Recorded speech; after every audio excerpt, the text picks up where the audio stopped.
Lieutenant Chris Olivarez joins us, the Texas Department of Public Safety. This is just the latest incident. Details are still sketchy, Chris, but it's happened again.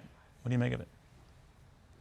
Well, good morning, Neil. Of course, another tragedy, right? Of course, this one hits close to home. It happened in Texas.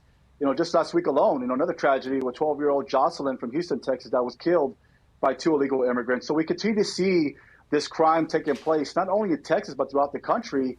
And the problem is, Neil, we talk about this for so many years now, is that the federal government continues to release illegal immigrants into the country without any proper vetting. And right now, they're in a reactive posture. We need to be proactive and stop releasing people that we are uncertain of, that may have criminal backgrounds, that are committing these horrific crimes. We need to put a stop to it. But right now, that is not the priority right now of the federal government. And it's unfortunate. It's unfortunate we continue losing more lives. We continue seeing more tragedies like this taking place. And that's why in Texas, Neil, we have taken a proactive approach. Governor Abbott launched an initiative locating and targeting the top 10 most wanted criminal illegal immigrants in the state of Texas that have committed crimes that are fugitives. We're tracking down these individuals that are wanted for violent backgrounds, violent crimes such as assaults, sexual assaults, murders. We're tracking them down to try to apprehend them and bring them to justice so we can prevent tragedy like this from taking place. But Texas alone cannot do it. We need the federal government to step in and actually take action. That's why it's important when we talk about policies and border security. It's very critical because they will prevent tragedy like this from taking place.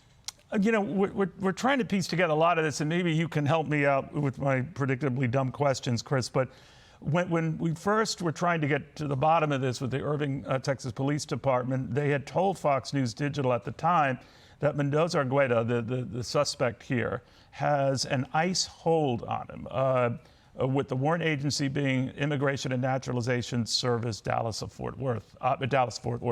What does that mean when someone has an ICE hold? Well, Neil, that individual could have committed a crime with the local police department where he was either arrested by the local police department and has a crime or some type of charge that's pending.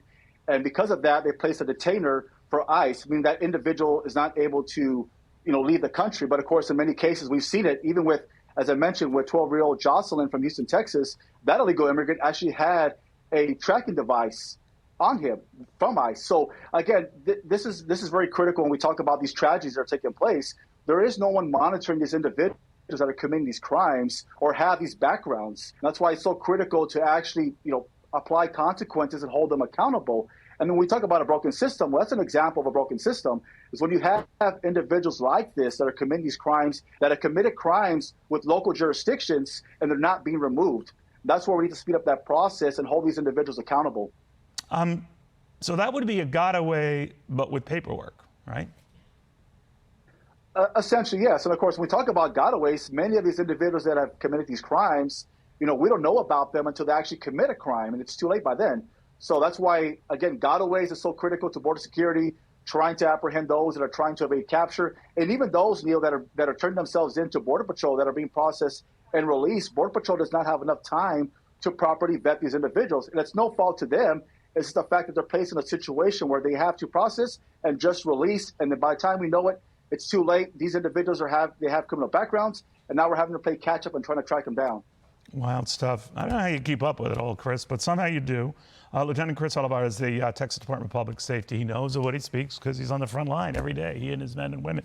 I'm Steve Ducey. I'm Brian Kilmeade. And I'm Ainsley Earhart. And click here to subscribe to the Fox News YouTube page to catch our hottest interviews and most compelling analysis.